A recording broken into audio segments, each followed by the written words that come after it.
The Galactic Council chamber had never been so silent.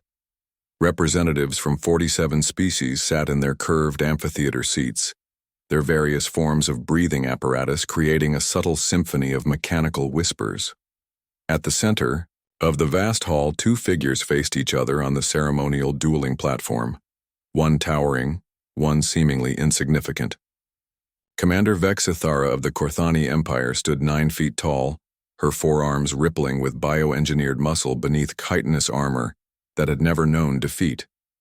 Bioluminescent patterns pulsed along her exoskeleton, each flash a testament to victories won in single combat across 3 star systems. Her species had conquered 17 worlds through the ancient rite of champion duels, their warriors genetically perfected over millennia for one purpose: dominance through individual combat. Across from her, Cadet Sarah Chen looked almost comically small. At barely 5.5 feet, the 22-year-old human wore standard-issue training fatigues that seemed too large for her slight frame.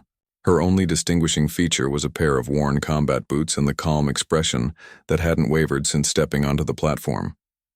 "This is your champion?" Vexithara's translator rendered her clicks and thrums into perfect galactic standard. A child who has not even completed her military training. The human ambassador, a dignified woman named Director Martinez, remained seated in the observers section. Cadet Chen volunteered to represent Earth's interests in this matter. The Korthani delegation erupted in what their translators rendered as laughter, a sound like grinding metal that made several smaller species visibly flinch. Their ambassador, a scarred veteran named War Chief Gorthak, spread all 4 arms in a gesture of amused dismissal. "The humans mock this sacred tradition," he declared. "They send us a fledgling when we offer our greatest warrior.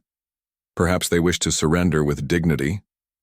Sarah finally spoke, her voice carrying clearly across the chamber without artificial amplification. "I'm ready when you are." The Duel Master, a crystalline being whose species had overseen such contests for eons, floated between them. "The terms are established. Single combat, no weapons, victory by submission, incapacitation, or death. The winner's species claims rights to the disputed Kepler 442 system." Crystal formations on its body rang like bells. "Combatants, prepare." Vexithara lowered herself into a combat stance that showcased centuries of Korthani martial evolution. Her species had developed beyond mere physical combat. They could discharge bioelectric bolts. Their bones were denser than titanium, and their reaction times were measured in microseconds. She had killed opponents with a single strike. Sarah stood normally, hands at her sides. The crystalline Duel Master's body flashed once. "Begin." What happened next would be analyzed in military academies across the galaxy for generations. Vexithara moved with the speed that had made her species the terror of known space.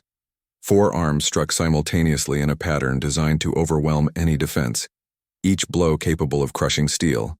Bioelectric energy crackled along her limbs as she closed the distance in a blur of motion. Sarah Chen didn't move to block or dodge. Instead, she took a single step forward. Her right hand shot out in what appeared to be a simple palm strike, but the angle was wrong. Too low, too far to the left.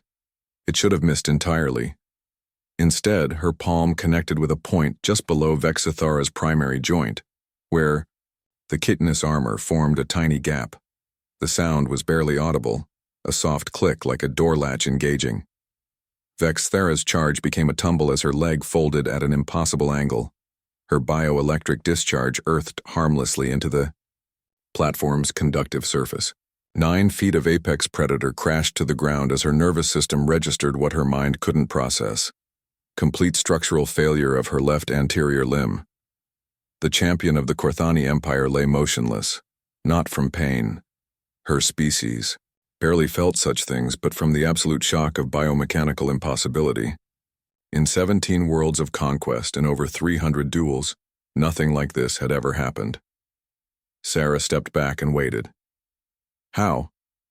Vexithara's translator rendered her whistle of confusion. "Pressure point," Sarah said simply.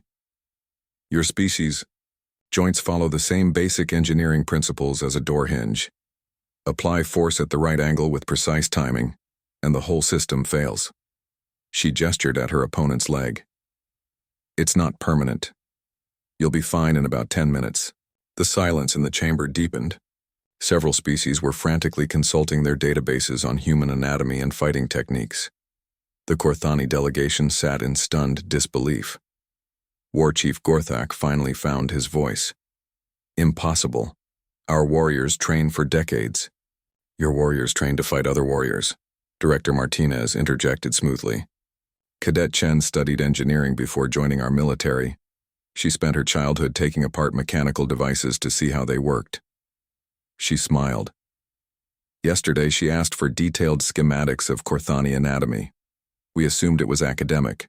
Curiosity. Sarah helped Vexathera to a sitting position as sensation returned to the champion's leg. You're incredibly strong and fast, she told the alien warrior. But strength and speed don't matter if your opponent understands the mechanics of how you move. The Duel Master's crystalline form chimed softly. Victory to the human representative. The Kepler 442 system falls under Earth's jurisdiction. As the various delegations filed out in animated discussion, Vexathera remained seated on the platform.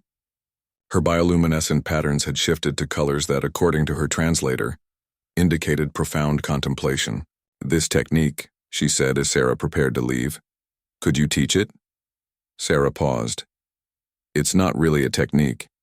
It's just paying attention to how things work, understanding that everything has weak points, even the strongest systems.